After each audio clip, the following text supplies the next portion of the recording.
Alrighty, so guys, welcome back to Zupi the Auto Telic Mindset Podcast. Lucky here with BMX racer Olympian James Palmer.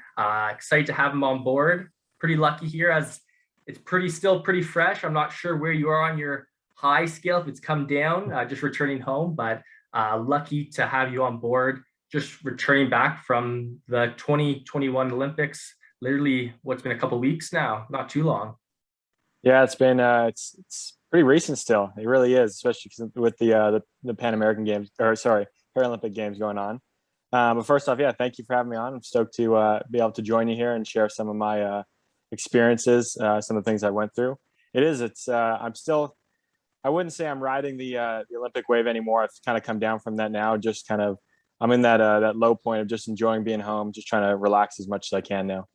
Awesome. And from following some of the other Olympian athletes, I think that's a big thing, is like just getting home and relaxing and being in your own environment. I think you guys need it after a big couple weeks down in Tokyo.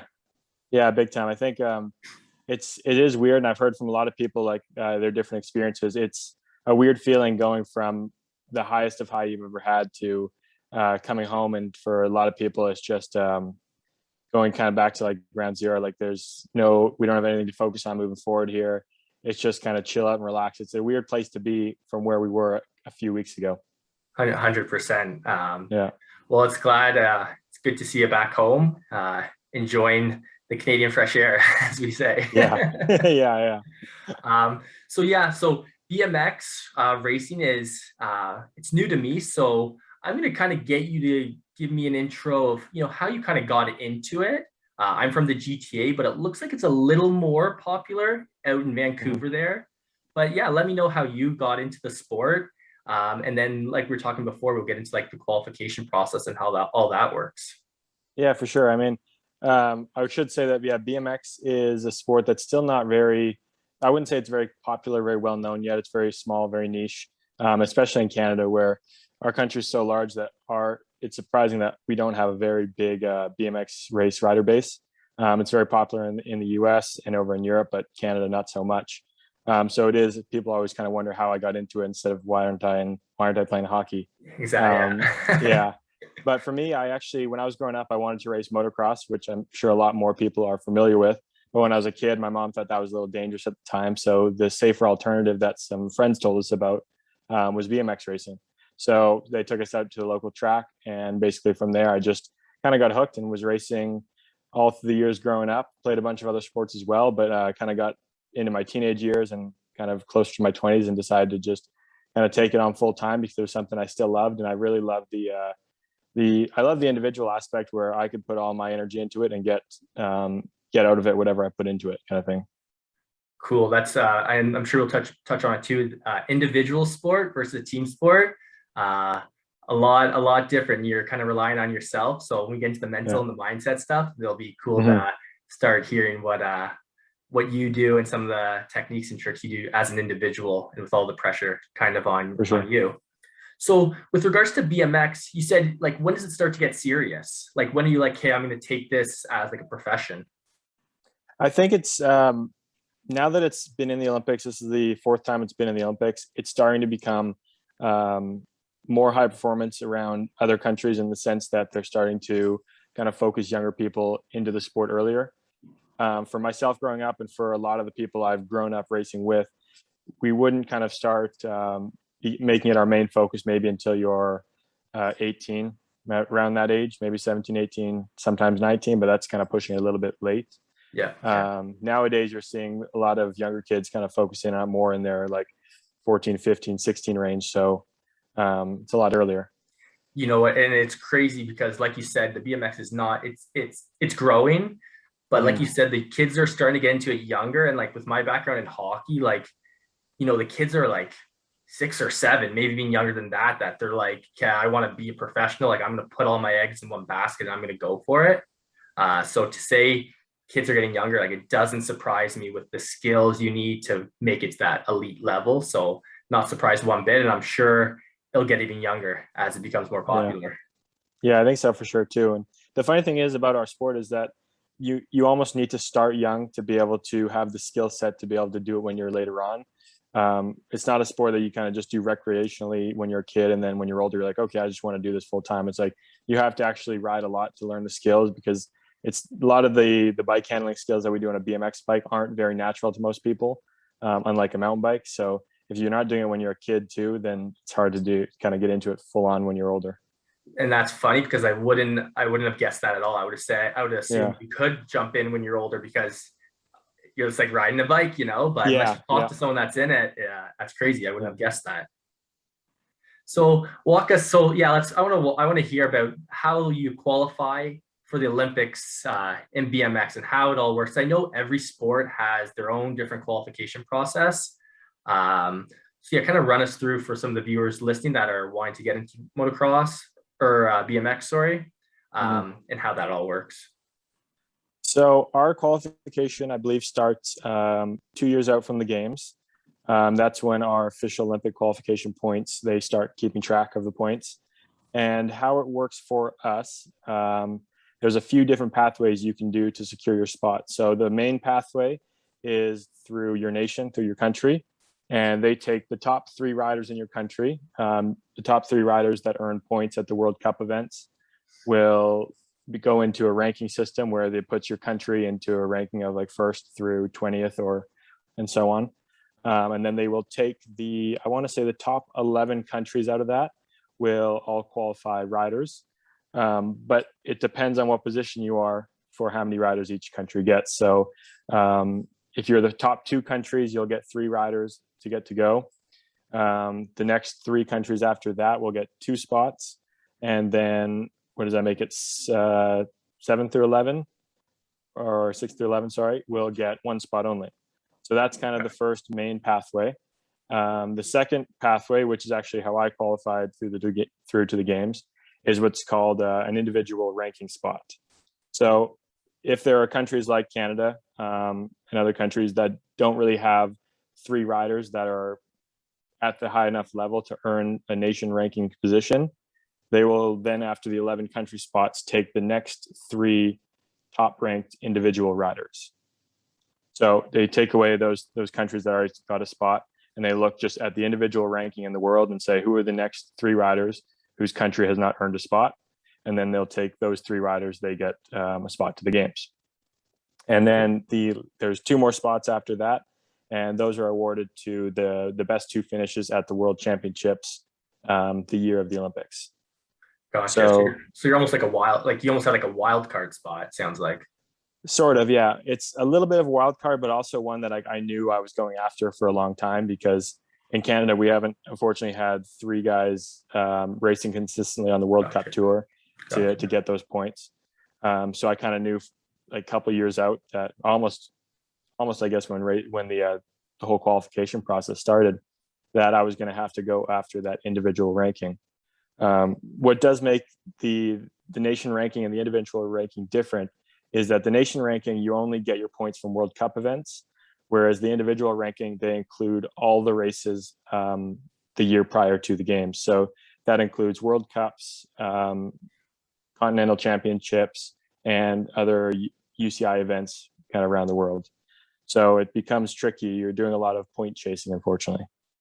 So for you guys, would you have I know some sports, they have like a national training program. Like, do you have a program or a team where people for Team Canada come to train?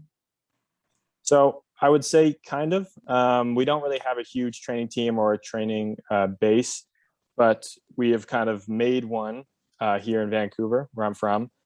We have a track out in Abbotsford, BC, where we do our track training, and we worked out a deal with one of the universities to work out of their gym, and one of their strength coaches helps our team out as well.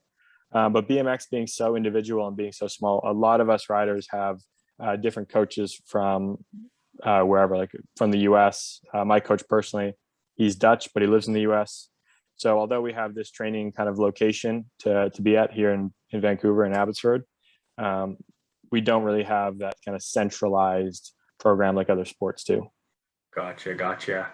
But it's good to see it's slowly starting to grow. So would you spend throughout the season, do you spend most of your time in the States then, or a little bit back and forth? Pretty back and forth, but most of my winters are spent down south, somewhere warm.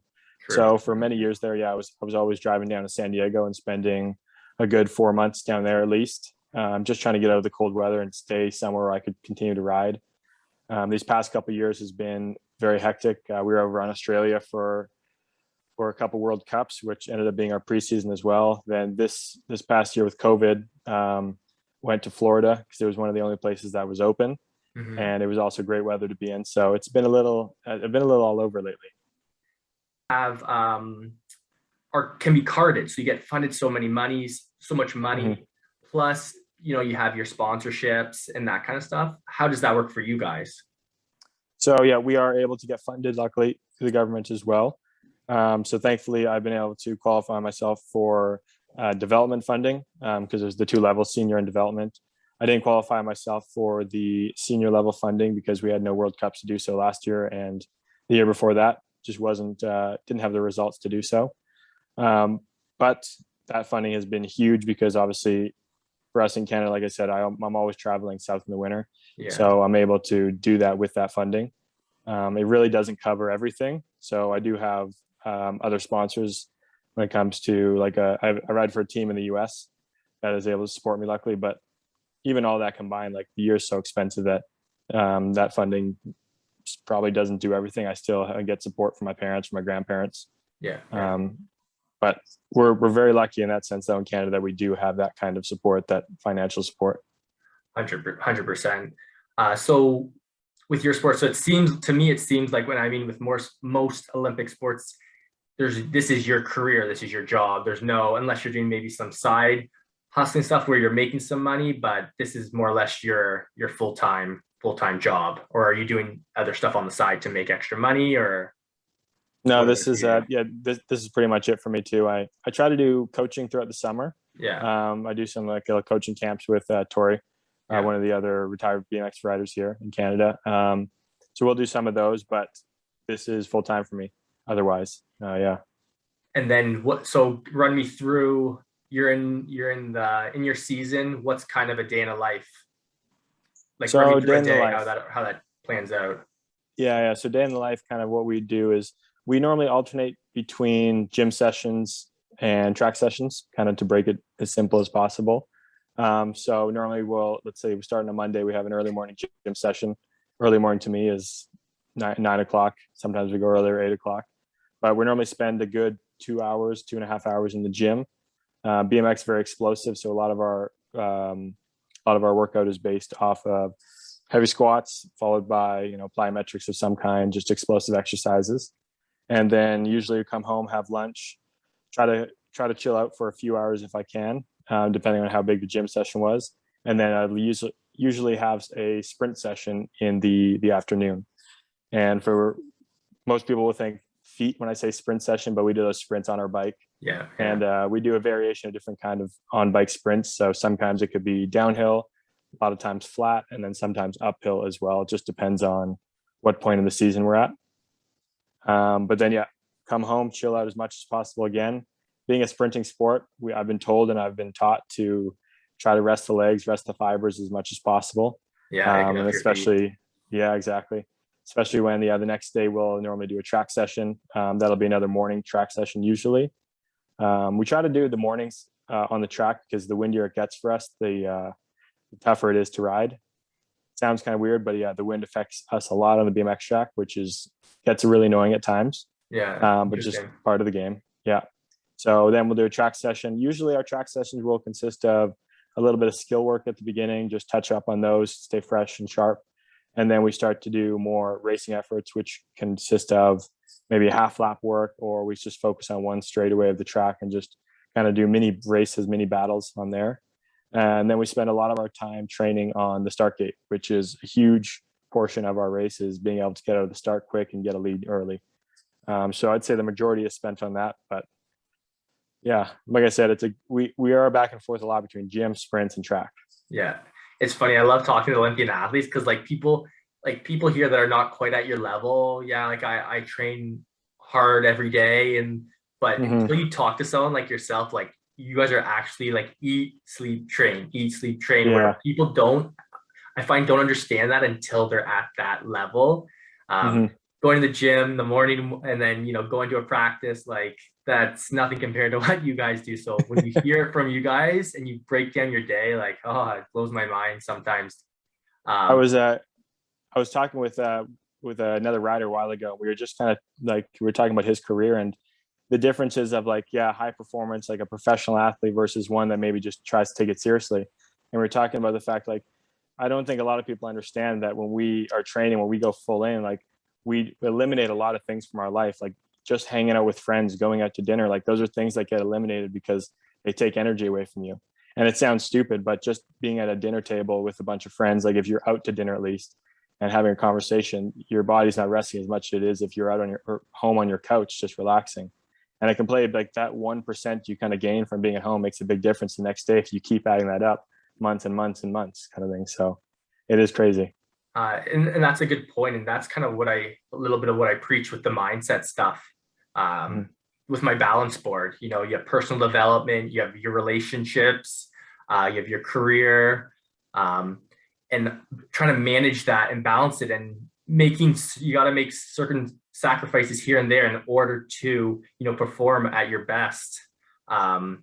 And it's not always easy. And I always tell my clients is, here's your balance board, which is basically a globe of your life, different areas of your life.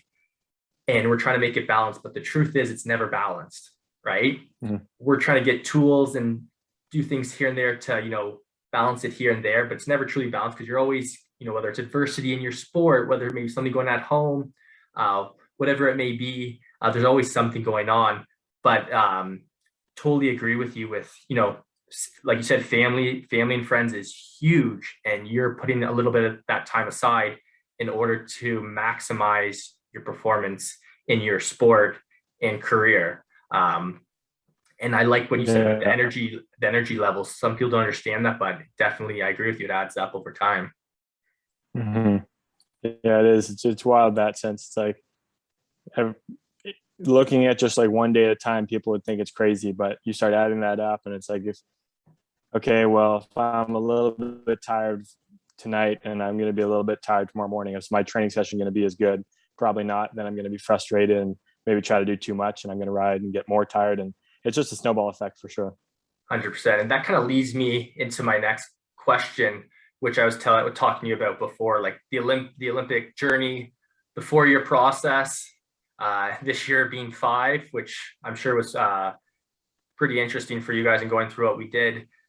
But after like you describing like a day in a life, what you go through, you're planning that for 4 years. So with regards to goal setting, how do you break 4 years down month by month, year by year? How do you do it and how do you stay focused that whole time? Because like you said, you explained one day to me and you're doing that and competing on top of it to stay focused, to stay healthy, to stay and all that stuff.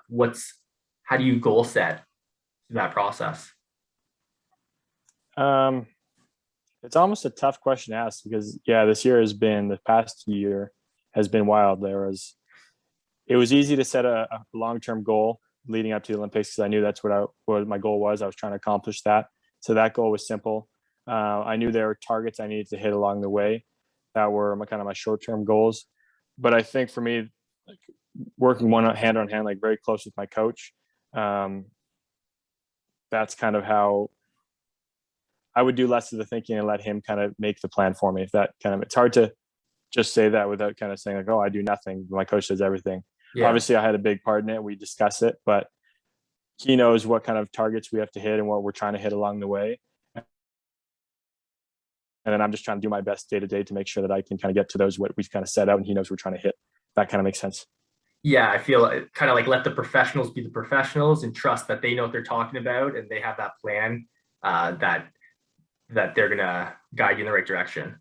Yeah. I've always been a big believer is like, I work with my coach. I have him as my coach because I want his opinion. I want his professional side. I want him to kind of give me information. Obviously I share my thoughts, my opinions. Like it's not just he's telling me one side only and I'm just over here listening, but at the end of the day, I'll listen to kind of what he says and work off what he gives me because that's what I trust. That's what I believe. And I mean, it works for the most part, I guess. Yeah, I hear you. Yeah. And I think that's where like I love the individual sports, but when you start getting into conversation, like you actually have a team behind you. You know, you have your Mhm. coach there. He's part of your team.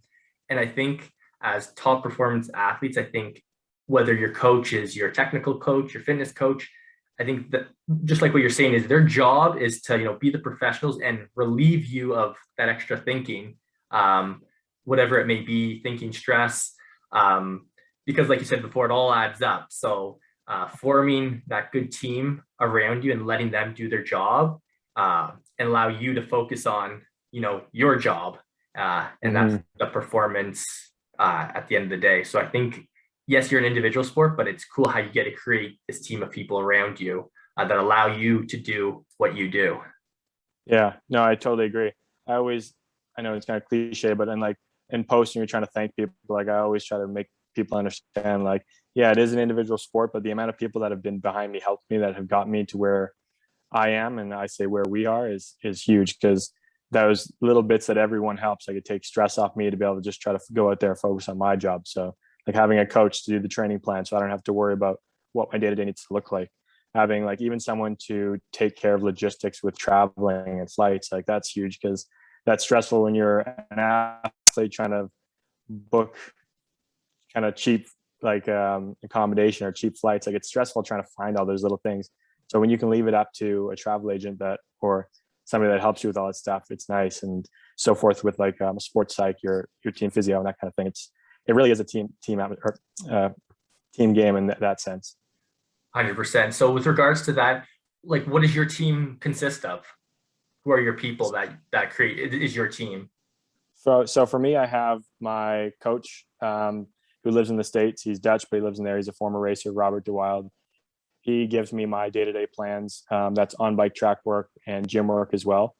But then here at home, we have Jen Turner. She's a chiropractor that is our team doctor, team physio. She does it all basically.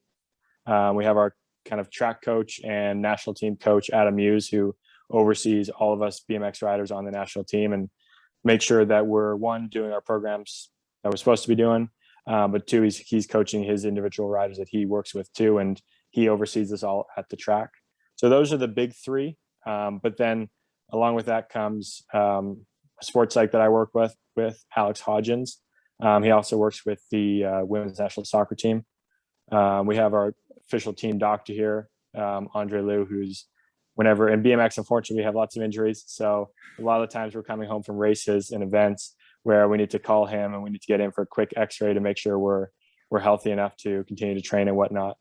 So those five are huge. And then thankfully, because BMX is part of Cycling Canada, we also get the benefit of using some of the staff there. Jennifer Mahoney is one of the women that works there, and she does all our traveling and logistic work, stuff like that. So yeah, those people are the ones that kind of take care of me throughout the season. Nice. And yeah, when I contacted you and you got back to me, like one of the first things I thought regards to like mindset is I know these guys get injured probably more so than some other sports. And I Mm-hmm. think like being injured is probably one of the most frustrating things you can probably go through, whether it's a month recovery, 2 months, a couple of weeks, like because you want to be performing, doing what you do. So um, I think that leads right into like some of the mindset stuff, and overcoming some of that adversity with injuries. Even coming back too early and all that kind of stuff. Yep. So with regards to that, I first want you to kind of put me through. So say you're at one of your events. Let's say it's the finals, because finals is always a little bit more pressure, a little more stress. Um, you have like a pre-game ritual, a pre-day ritual. What's your mindset and what's your focus and how do you get into the zone leading up to that race? How do I get in the zone leading up to it? To be honest, I think having the race planned, like having that target that I'm working towards, is kind of what gets me in that zone. And the closer I get to that race, knowing what I'm training for is kind of my way of getting me in that zone. And then as the race gets closer, say the week of, let's say we travel, that's normally when we would travel to the event the week before.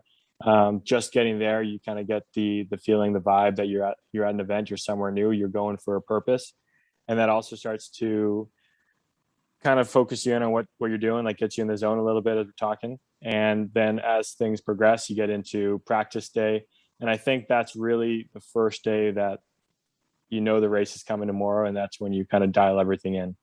Until that point, oftentimes I'll still try to stay very relaxed. Like the week of, I'm still trying to stay pretty relaxed.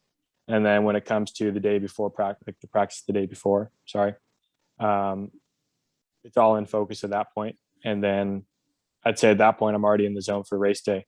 I do a lot of journaling that kind of helps me with my thoughts and to kind of get my process ready for race day.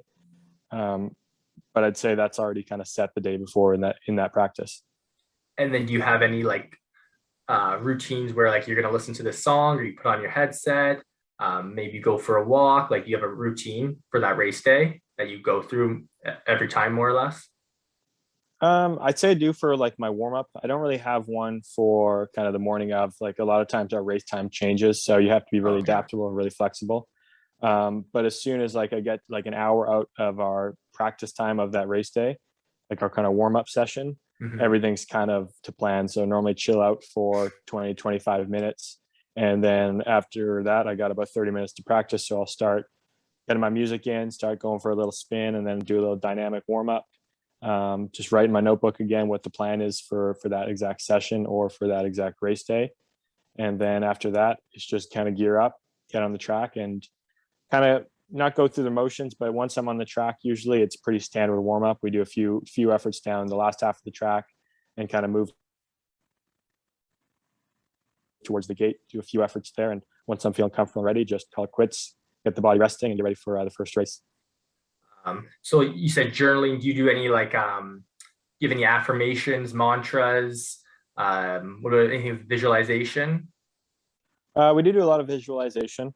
There also are a lot of things like I'll say to myself, like I'm a big trust the process, stick to the task kind of guy. Yeah. I learned that a lot throughout like kind of growing up. That my thing has always been trying too hard at races, and it sounds ridiculous, but in our sport, coming off the start, you need to be calm, relaxed, and stick to your task. So that was always my thing: is stick to the task, and that task is always things that I can control. Yeah. So certain body movements out of the start, and those are the things I would write down in my notebook to get me going. Gotcha. Gotcha. Yeah, I love this. I love this. Is the stuff. That's the stuff Yeah. I love getting into. So Yeah. my kind of other question is, so have you heard of flow state, the concept of Yes. flow? Yeah. I couldn't like exactly explain it all to you, but I have heard of it. Yeah. Okay, so just in a nutshell, it's most people know as being in the zone, which we kind of hinted Mm-hmm. on before. You feel and perform your best. I say your feel good neurochemicals start shooting, dopamine, anandamide, and all those fancy neurochemicals. And time either dilates, speeds up, or slows down. You lose a sense of self and self consciousness. Mm-hmm. That's kind of a little bit of the gist of it. But with regards to, because you guys are going so fast, and a lot of it's like muscle memory. Mm-hmm. Are all the tracks? I'm assuming they're different, and Yeah. you're obviously like, so when you get into a flow state, like you said, you lose sense of self consciousness. You're just riding. Like, do you feel that, or how does that kind of go through? If you understand what I'm saying, how does that feel when you're on the track when you're not really thinking, but you are, and you're going, and when to make a move, when not to make a move, that kind of stuff. Yeah, I know exactly what you're saying. Like there's that time, and that when you're in the zone, you're not thinking about anything. You're just kind of going through the motions, and everything's kind of, your body's just doing it. In BMX, it happens a lot when you're in mid pack, when you're in a race. Like when you're kind of, I've never been in this position, but when you're up front ticking your laps off, you're always doing your own thing. You're just racing your lap. You're ticking your boxes in that lap. But when you get put in positions where, unfortunately, I am a lot, which is you're in a pack, you're trying to race against other guys and find openings, find lines, find passes. You can't really think about that, especially in the sport of BMX. You don't have time to process what's happening. Yeah. You're like, okay, like I'm going to set this up and I'm going to wait and do this. A lot of the times it's okay, there's a gap. I need to kind of go for it. I need to go now. And you don't really think about it. It's more of just doing.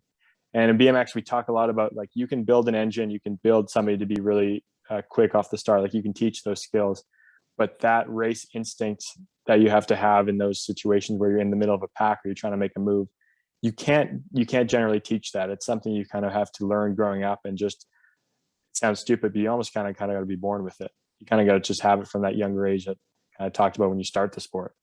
Gotcha. And so Yeah. obviously you when you're on a track, you know the tracks, you get there in advance, you see where the hills, the jumps, the bumps are. Mhm. But when things are not, like you said, if you're trying to make a pass or someone's passing you or, rubbing on you, like you're talking about here, everything's just instincts, whether, you're manualing, you're not manualing, you're going this high, you're not going this high. That's just instincts, is what you're saying. Yeah, no, it really is. Yeah. There's been times where it happens with a lot of races too. Like when you get put into a position where you're battling with somebody, you'll pull out a random line or do something completely different that you haven't done before. And it just happens because you're not really thinking about what to do. You're just trying to be as fast as possible, and you'll just do something randomly. Like it's happened to me many times where I've been in the middle of a race trying to like elbow to elbow battling with somebody, and I'll just throw in a random pedal stroke like between a couple jumps that I would never do normally. But Yeah. in a race, it just comes out and it's just like, okay, well, that worked fine. I guess we'll keep going, kind of thing. Yeah. Yeah. So like this is all the realm of like flow, being in flow. You're not Yeah. thinking, you've lost that sense of self. And Yeah. I'm sure like you probably finished a race and is either the longest race of your life or the quickest race, and you don't like, where did the time go, so to speak. Yeah. You almost have to like, yeah, you have to like be, wait a second, what just happened in that lap? There are some laps that it's like so much stuff seems to happen in the lap. You have to like look back and or like take a moment after the race and be like, did that all just really happen in like that 30 seconds? Like it's crazy. So do you guys do a lot of video like review through your training then, I'm guessing? Do you watch races over? Yeah, we do. Normally we'll try to watch a lap after the race, like every time, just to find anything we could have done better or see anything that maybe we weren't sure of that actually happened in the lap. Like, was I too close here, or did I actually have a move I could have made? That kind of thing. Yeah, we always do. Yeah. Cool. So kind of going back to the Olympics, with regards to your field, like what were kind of your expectations? How are you feeling going into it? I mean, you race these guys, I'm assuming all the time, so you kind of know your Mhm. competition, right? Yeah. What were kind of the vibes, and as like the weeks progressed, where you were standing, where you would like to been, where you were, kind of play us through your Olympic experience with regards to the competition itself. So going into the Olympics, the race for the men's field, compared to the games in 2016, they actually cut the field down. So we had 24 men there. We're used to having in all the other Olympic games, we had 36. So the field was extremely stacked in that sense, where the kind of easy people you'd have to race, what we call like kind of a free lane, Yeah, just yeah. kind of the joking term. We didn't have any of those. Everybody that was there to compete, and everyone that was there was pretty much expecting to be in the final. Yeah. So I knew going into it, it was going to be a battle right from the get-go.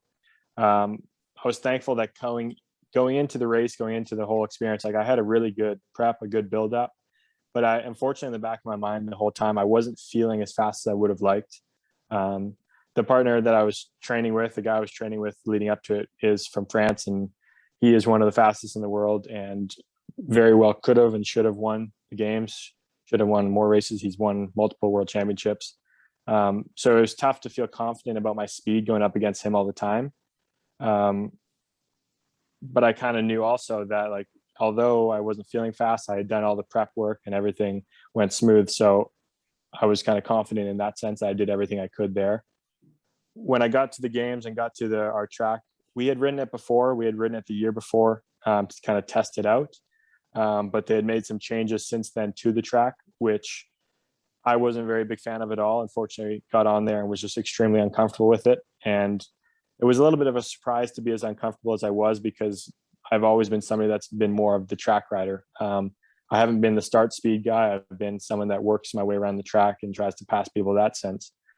But being uncomfortable with the track changed that completely and made it really uncomfortable for me. And it was kind of a new obstacle I had to face. And I understood what it was, like what the challenge was, and I tried to do my best to deal with it. But looking back now, I tried my best, but it wasn't very good, unfortunately. And although my goal was to make to the final, like I was battling for a top 4 in our quarterfinals, and I didn't make it out of there. So it was it was extremely disappointing in the sense that I felt like I did everything I need to do, everything I could have done. But I really didn't feel like I got to put my best foot forward out there because I never got comfortable with the track to really race like myself. Yeah, and I mean, you don't like, that's the thing that I love having these conversations because you, as a spectator, you Mm-hmm. don't know, you never know what you're thinking or how you're feeling. And now I'll Yeah. get to hear it. But I mean, as an athlete, you're probably, say you made semifinals, you're still going to be a little bit tough on yourself where, I could have done a little bit Yeah. better here. And that's just being a high performance athlete.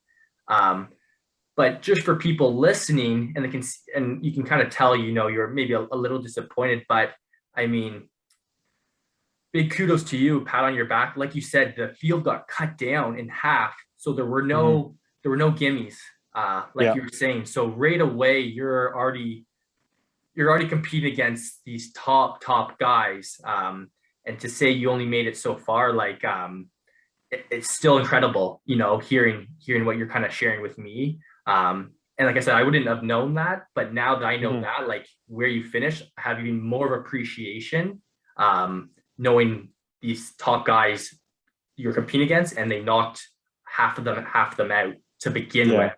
Yeah.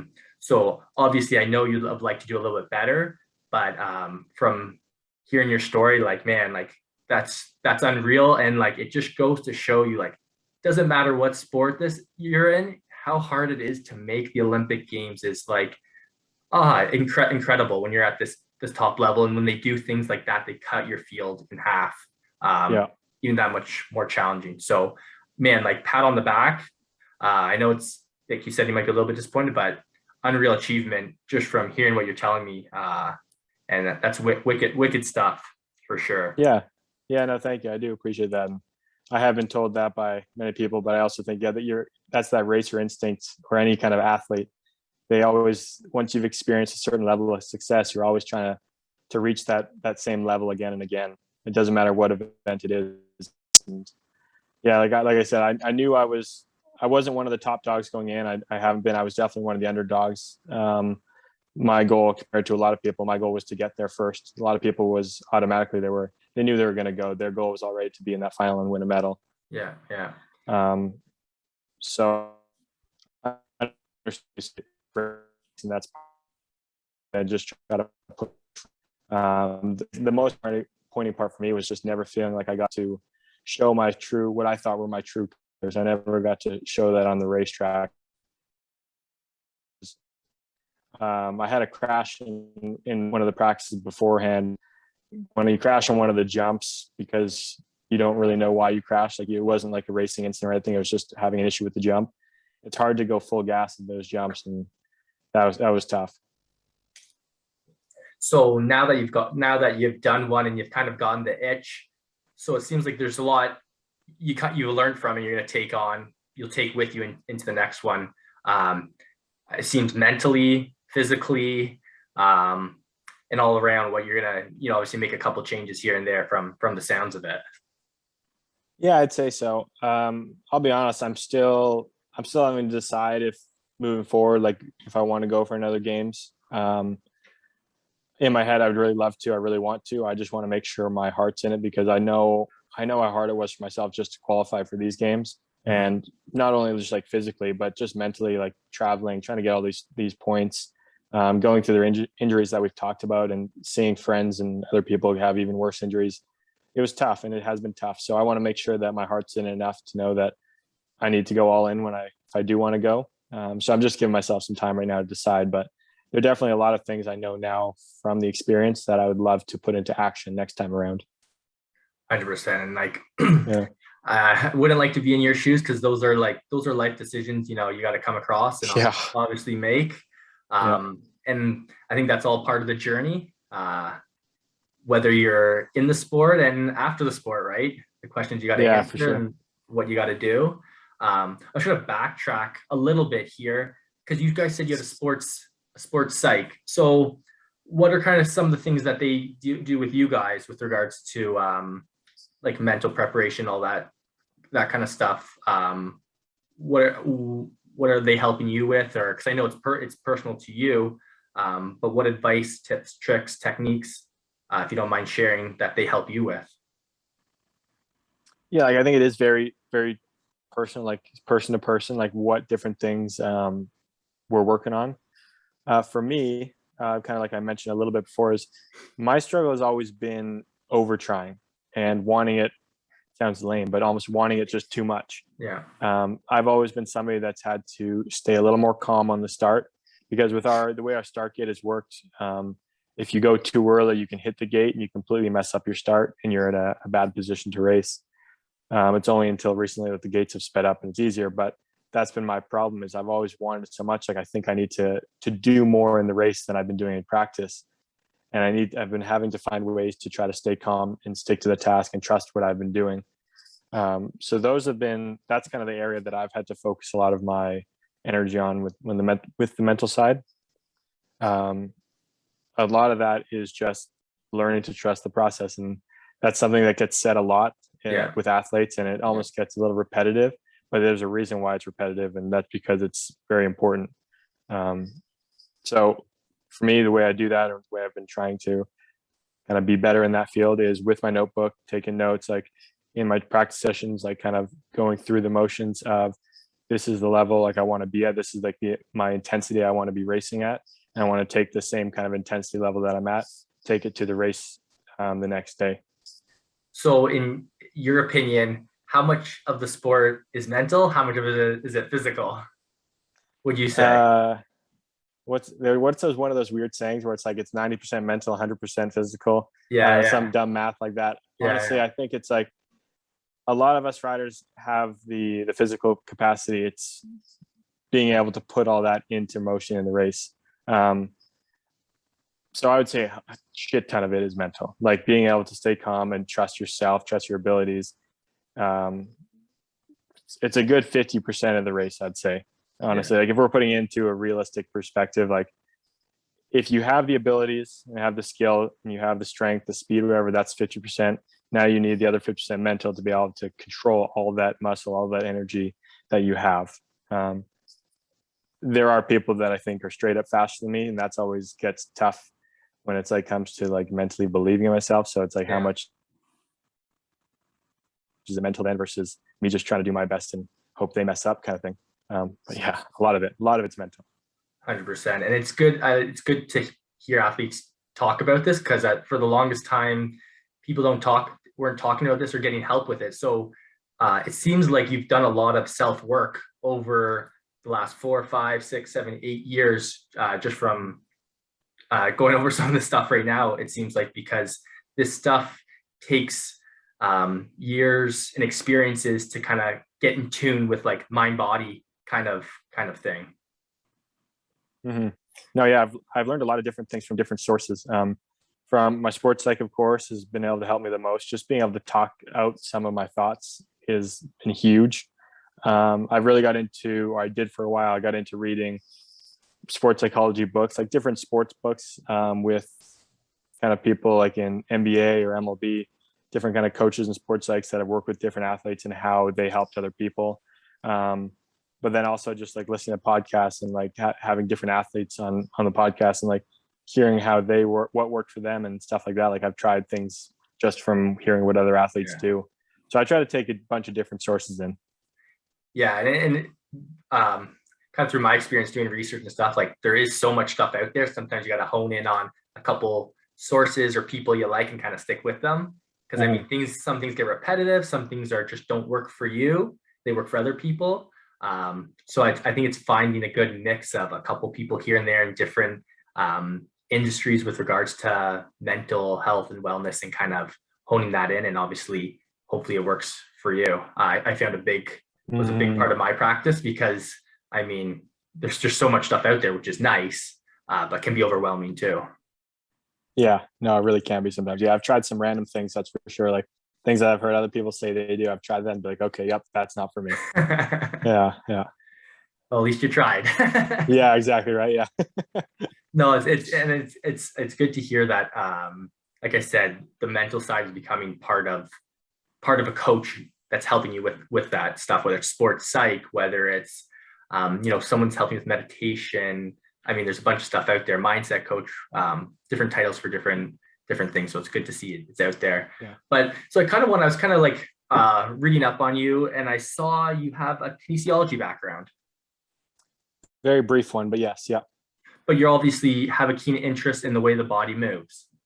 A little bit. I did more so when I was kind of forcing myself to go to college or go to university. I Yeah. picked what was what I was like, what I wanted to learn at the time, which was about the sport, about the body, so I could, you know, perform my sport better. Gotcha. I'm less interested now, more of just I'd rather just perform stuff, but I still have a very big interest in that side of the stuff for the gym work I do. Yeah.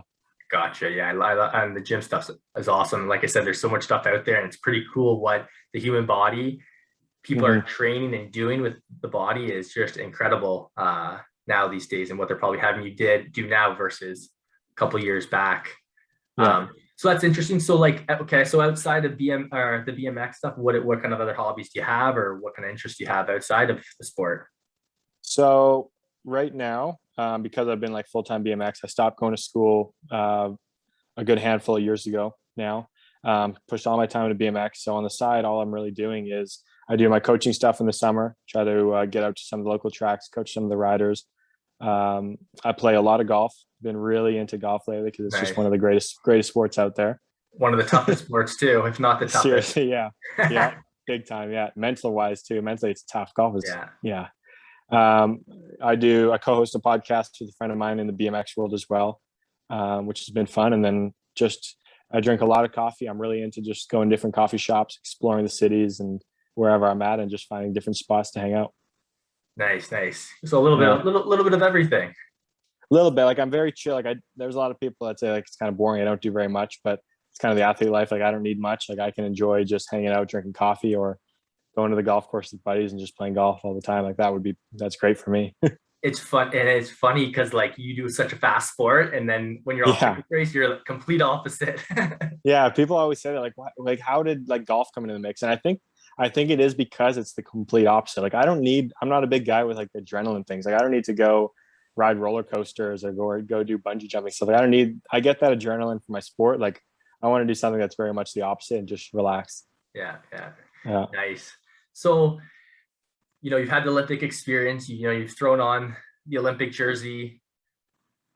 When you're there, what's that like? What does that mean to you? Because that's obviously just a different, it's not a World Cup, it's the Olympics, which you've been kind of working towards. Like, what does that feel like? What did that mean to you to be there representing Canada, representing your nation, your friends, your families, your coaches, and all that? What did that feel for you? What did that feel like? I've been asked it a few times, and it's really tough to put into words like the feeling of pride, joy, like honor, like everything, all the above that it feels like. The amount of time that as athletes, like we are focused of just trying to get to that point in our sport, like trying to get to the Olympics. When you finally get there, it's a huge relief. I think putting on like the jersey, getting up for practice, like being in the gate for the first time was just like, I had a lot of like pride and just joy of just knowing that myself, like everyone that has helped me along the way, my parents, my grandparents that have put so much like time, money, energy into helping me. Like it's a goal. It was something that we all kind of accomplished. It wasn't just like, I wasn't up there just for myself. I was up there for my family, everyone helped me, but also all the BMX riders in Canada that want someone to look up to know that it's possible. I mean, like I said, BMX isn't big in Canada. So to have myself up there, have our female Drew McKeelson up there, as a role model, as somebody for these kids to look up to, was huge for me. I think that's really big. Honestly, to put it really simply, it was just really cool. It's just an experience like of all time. Yeah. Say no more. Yeah. So, and that kind of leads me right into my next question here is like someone trying to do what you do. What's kind of some advice you'd pass on to the next generation, people trying to become, the next BMX Canadian rider? I've had the kind of question, and kind of people talk to me about the sport and they've kind of wanted to know that too. And I think I've been saying it a lot, is you just need to go all in and believing in yourself. Like if you want it, you need to go after and get it.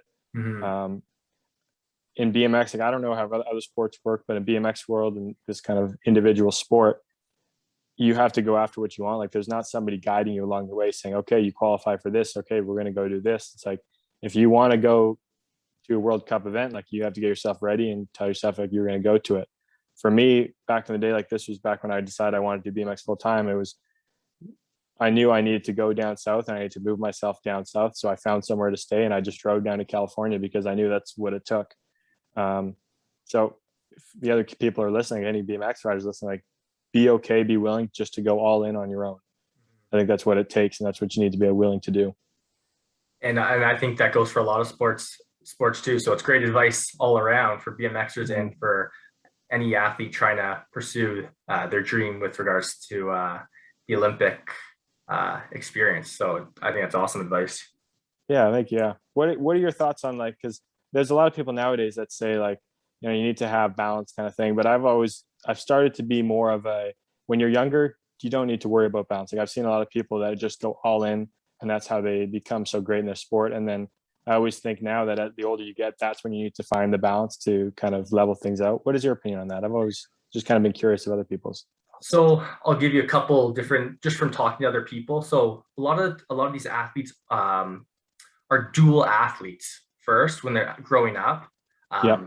Here, the GTA, a lot of times like lacrosse, hockey, soccer, hockey. And like I said, some of the kids are they're now younger, they're becoming so good. And now you see a lot of them just focusing on one individual sport and they're becoming so good at it. Growing up, I did 2 or 3. And so a lot of times I'll pose the question, like, what's better, to be so specialized and to be really good, or to do different sports? So, I mean, there's different feedback I've been getting with, if you specialized, okay, you run into that problem of, you might lose the love and the joy of the sport because you've been doing it for so long. You get a little burnt out. Yeah. A little bit burnt out. The one athlete I talked to, she made a good point. She's in like physio, and she just moved down. She's Canadian, but now she's in the States in Florida, and she does a lot of baseball players. And by practicing baseball all year round, you get injuries, right? Yeah. Okay. Yep. So she's like, well, it's good to give those muscles a rest as well. And then by playing other sports, sometimes they are complementary, right? Yeah, you're using certain muscle groups that are helping each other.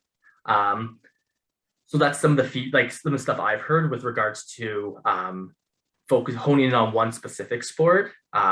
Like I said, when you're younger, you're a kid. Like I think you want to experience it all. You know what I mean? Totally. Yeah. Yeah. But people get so fixated on, I want to be professional. I want to make it all the way to the top. Like, I want to be like Sidney Crosby or, that kind of stuff. So the media now is putting stuff in parents, putting in their ears, the kids' ears. So they have to they're going to the gym. They're doing these sports the whole, like all day. So it's crazy. And that's not how I got brought up. So I'm not gonna say one's right or wrong. You see both instance. But more the mindset stuff comes into play, is finding a balance. So like for kids, education is huge. And a lot of these Olympic sports, you get scholarships, right, to go to school. Not all sports like yours and a couple other ones, you don't have that opportunity, but you're doing an athletic scholarship. Can you manage your time with school, with your sport, with your friends and your family? Are you moving away? So that's where I think balance starts to become very important. And if you can understand that earlier in life, it's going to help you when you make those jumps. And that's just, I think, comes to the realm of mental health. Like, that's why I think, I don't want to say kids, I want to say people, kids, athletes, young, old, run into the mental health stuff because just finding a balance, finding teams of people, whether it is your people in your friends and family group, your sport group, to help support you, goes a long way. For sure. And it's sad, but you're seeing it so much more now because of things that have happened. I mean, a lot of the stories in the Olympics you've heard, right? So I think that balance comes at like your let's call it high school, and around high school, you start to see it, and you're able to, and then you're making those jumps, right? Do you want to play this sport?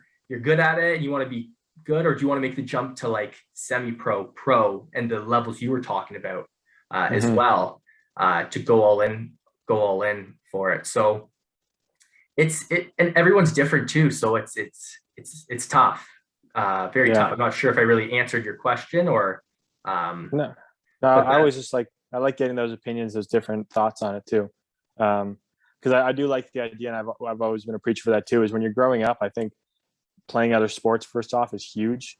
Not just being specific in one sport right from a young age, because you need to be versatile as an athlete. So, and not just in your sport, but with other training aspects. Like you need to be able to move your body in certain ways that maybe your one sport doesn't help you with, like in the training aspect. So it's like for BMX, we need to be able to do a lot of plyometrics in the gym and whatnot.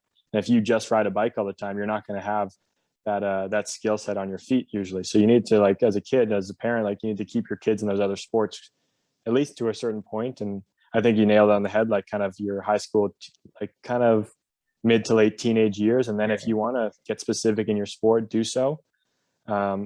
And I think having that background of other sports then creates balance in the future as well, like having other interests outside of your sport.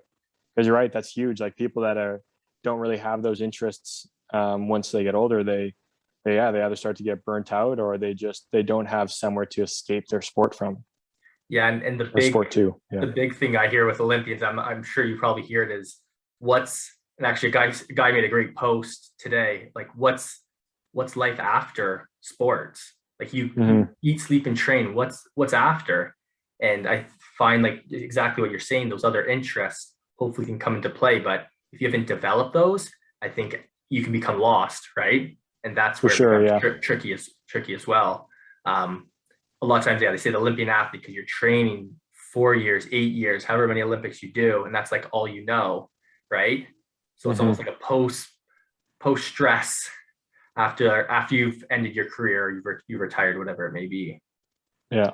So it's important, but I think, yeah, every person's different, so it's hard to say fully, but it's definitely important, especially now with social media and all this stuff that we have access to, makes it even more challenging, which I think plays a big part, good and bad, with that stuff. Yeah. So thanks for coming on, and I think I got a little bit lucky. You said you got a little bit of an injury, so you had time to sit down and chat. So sorry you got injured, but thank you for getting injured, because I now gotta jump on to have this little chat with you. Yeah, no worries. Thank you. Thank you for having me on. I enjoyed just getting to chat